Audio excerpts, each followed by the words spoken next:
Olá, querido irmão, querida irmã, que a paz do nosso Senhor e Salvador Jesus esteja com você e também com a sua família. Eu estava meditando na palavra do Senhor nosso Deus, agora há pouco, e analisando o comportamento de boa parte da comunidade cristã evangélica brasileira. E eu estava pensando qual seria o projeto de vida desta comunidade. Qual seria o ideal desta comunidade? Nós estamos presenciando que a igreja evangélica, em muitos lugares, está se distanciando daquilo que é o projeto de Deus para a sua igreja, para o seu povo. Nós estamos vendo que a igreja ela está se acostumando com as coisas do mundo e está assimilando o modo de viver do mundo. Qual é, na atualidade, o grande comportamento que existe no mundo? Qual é o comportamento que habita na maior parte do coração das pessoas que a gente presencia no mundo? O comportamento atual de grande parcela da humanidade é o comportamento do hedonismo, a busca pelos prazeres, as motivações de interesses particular, pessoal. E, infelizmente, este comportamento tem atingido boa parte da igreja. Se a gente for analisar, por exemplo, o comportamento de grupos dentro da igreja, vai existir grupos que este comportamento hedonista, ele ainda é mais acentuado, ele ainda é muito mais forte entre alguns grupos, faixa etária de pessoas da igreja. Quando nós olhamos, por exemplo, para partes dos jovens evangélicos no Brasil, na atualidade, e aí você compara com jovens evangélicos brasileiros de 10, 20, 30, 40, 50 anos atrás, você vê que existe uma discrepância, uma diferença, um distanciamento gigantesco em seus comportamentos, em seus projetos de vida, em seus ideais para a vida. Hoje você vê uma juventude que está preocupada com prazeres, com festas, com alegria.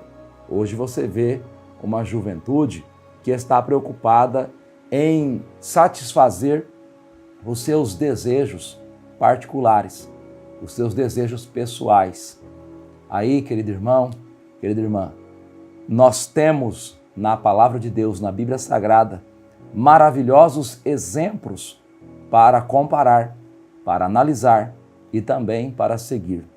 E um exemplo que eu gostaria de compartilhar com você é o exemplo de vida do apóstolo São Paulo. Este homem que foi achado por Jesus Cristo, chamado por Jesus Cristo e que serviu a Jesus Cristo de forma exemplar.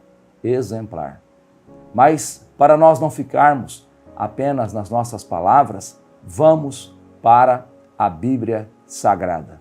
Eu convido você a ler comigo na carta que Paulo escreveu aos Filipenses, no capítulo 1 e no versículo de número 21, que está escrito assim: porque para mim o viver é Cristo e o morrer é ganho. Se nós voltássemos a perguntas iniciais deste comentário, desta meditação, qual o seu projeto de vida? Qual o seu ideal para a vida? Paulo responderia com este versículo: para mim, o viver é Cristo e o morrer é ganho. Para mim, a vida só faz sentido se eu viver para fazer a vontade de Cristo. se eu viver para buscar aquilo que é prazeroso a Cristo, se eu buscar aquilo que é do interesse de Cristo. Para mim, o viver é Cristo. Querido irmão, quando nós lemos sobre a conversão de Paulo, no capítulo de número 9 do livro de Atos, já ali nós podemos ver o caráter deste homem. Até então, Paulo era conhecido pelo seu nome Saulo, seu nome hebraico, Saulo, né? E ele era um perseguidor da igreja, todos nós conhecemos a sua história, um fariseu exemplar dentro da sua religião, dentro da seita dos fariseus. Muito bem, quando Paulo se encontra com Jesus Cristo, a caminho de Damasco, quando Paulo tem a revelação de Cristo, guarde esta palavra, a revelação de Cristo. Quando Paulo entende quem é Cristo, Paulo, ele vai dizer no versículo 6 do capítulo 9 de Atos, a seguinte expressão. Está escrito dessa forma: e ele, tremendo e atônito, disse: Senhor, que queres que faça? Primeiramente, Paulo chama Cristo de Senhor. Paulo não demorou muito tempo para aceitar o senhorio de Cristo em sua vida. Muitas pessoas estão vivendo a busca pelo prazer pessoal porque ainda não compreenderam que Cristo é o Senhor das suas vidas e que muito mais importante do que o prazer pessoal é satisfazer o prazer, o desejo do nosso Senhor. Paulo diz: Senhor, que queres que te faça? Que queres que faça? Isso aqui demonstra o caráter, demonstra o interior do apóstolo São Paulo. Um homem que vai viver baseado nesta palavra que ele disse. Essa palavra que ele disse não foram palavras ao vento, não foram palavras motivadas por um momento de emoção, mas foram palavras que saíram do interior do seu coração, da sua alma. Ele estava disposto a viver para fazer a vontade de Jesus Cristo. A vontade de Jesus Cristo para ele era o bem maior, era a alegria maior. Aleluia! O meu coração se alegra neste momento. Aleluia! Porque nós vemos, infelizmente, muitas pessoas, jovens, irmãos e irmãs, que têm condições de se dedicar um pouco mais à obra do Senhor Deus, mas estão vivendo, buscando prazeres pessoais, egoístas. E nós estamos vendo que, infelizmente, existe uma liderança significativa, parte dela significativa, que não está ensinando a esta nova geração que é necessário renunciar-se a si mesmo, é necessário tomar a cruz de Cristo, e isto com prazer, com alegria. É necessário renunciar os seus desejos, os seus prazeres, as suas ideias, os seus projetos de vida para fazer a vontade de Jesus Cristo. Infelizmente, a liderança está sendo liderada e não está liderando.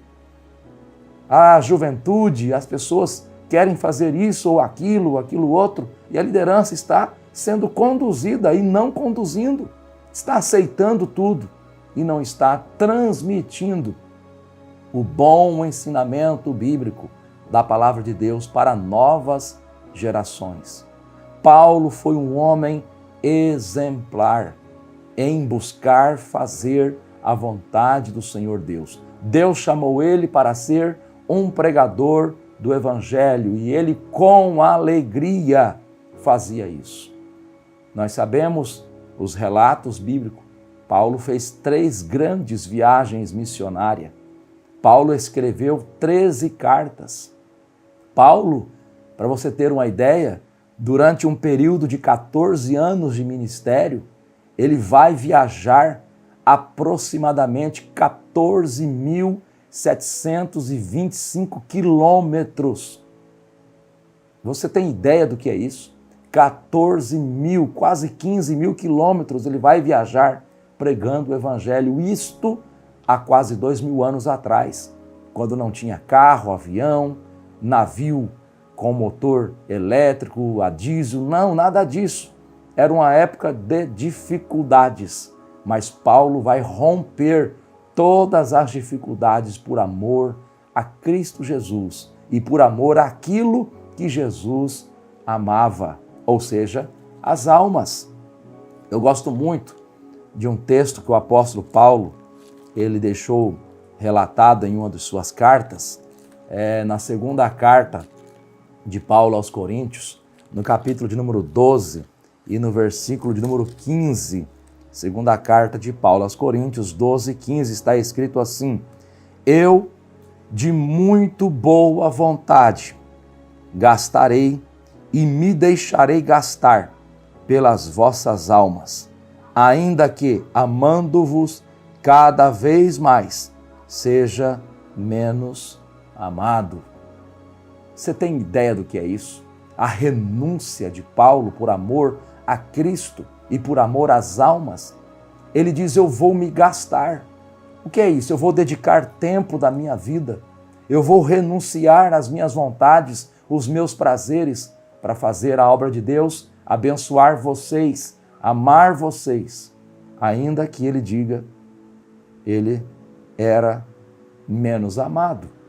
Ou seja, as comunidades que Paulo visitou pregando o evangelho, amando, dando a eles o amor de Cristo, o evangelho de Cristo, não correspondia de forma proporcional. Mas ainda assim Paulo vai continuar fazendo aquilo que precisava ser feito.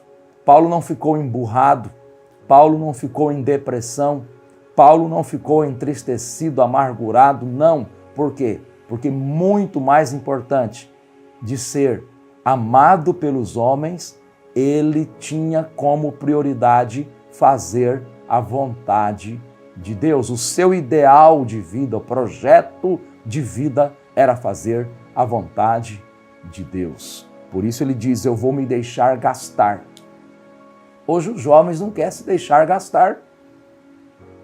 Se você convidar os jovens hoje para algum trabalho espiritual, seja oração, vigília, jejum, evangelismo, a maioria não vai. Não vai. Não tem a consciência da necessidade de fazer isso.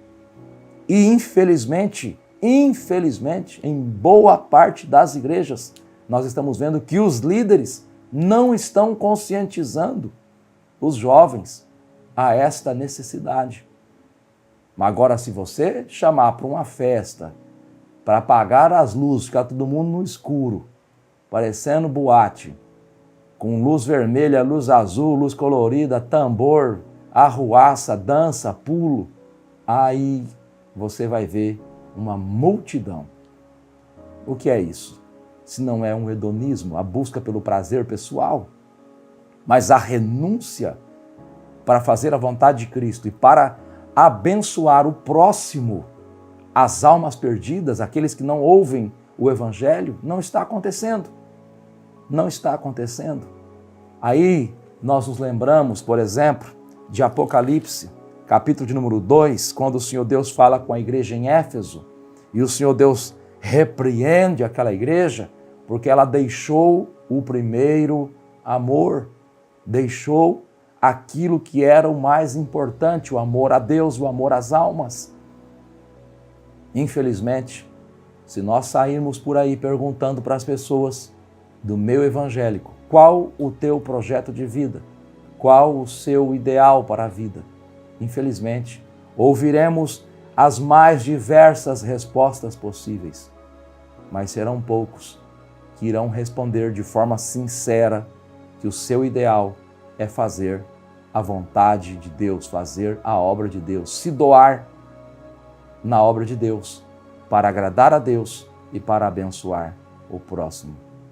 Que Deus nos abençoe, que Deus tenha misericórdia das nossas vidas, que nós também venhamos a ser despertados a voltar para o primeiro amor. Deus abençoe a sua vida, a sua família, Deus abençoe a comunidade onde você congrega, em o nome do nosso Senhor e Salvador Jesus.